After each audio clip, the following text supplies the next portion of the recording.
Hello friends, சிறுகடி காசு சீரியலோட next எபிசோடுக்கான promo தான் பார்க்க போகிறோம். வாங்க வீடியோக்குள்ள போகலாம். அதுக்கு முன்னாடி சேனலை சப்ஸ்கிரைப் பண்ணிக்கோங்க, பக்கத்தில் இருக்க பெல் ஐக்கானை கிளிக் பண்ணிக்கோங்க. இன்றைக்கி பார்த்தீங்கன்னா வேறு லெவலில் ஒரு ப்ரோமோங்க. எப்படின்னு பார்த்தீங்கன்னா, ப்ரெக்னெண்ட்டாக இருக்கேன் அப்படின்னு சொல்லிட்டு எல்லோரும் முன்னாடியுமே ஒத்துக்கிட்டு, அதுக்கப்புறம் பார்த்தீங்கன்னா விஜயா கிட்ட போயிட்டு உண்மையை சொல்லிடுறாங்க. அதாவது நான் ப்ரெக்னெண்ட்டாக இருக்கேனா இல்லையான்னு சந்தேகமாக இருந்தது, அதுக்காக தான் செக்கப் போனேன் அப்படின்னு சொல்லிட்டு. என்ன ஆச்சு ஏதாச்சுன்னா, இல்லை அதாவது எனக்கு ரொம்ப மைண்ட் அளவில் ரொம்ப கஷ்டமாக இருக்குது அப்படின்னு சொல்லிட்டு, ரொம்ப வீக்காக இருக்கேன்னு சொல்லிட்டாங்க அப்படின்னு சொல்லிட்டு செம்மையாக ஏமாத்துறாங்க. அதை கேட்டுக்கிட்டு பார்த்திங்கன்னா மனோஜை பிடிச்சி வெளுத்து வாங்கிடுறாங்க விஜயா.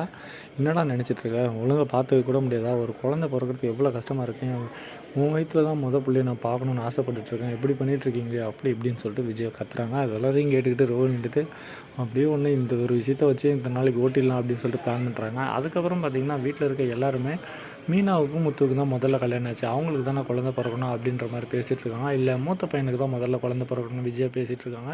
இதில் பயங்கரமான கலவரம் போயிட்டுருக்கு. இதை பற்றின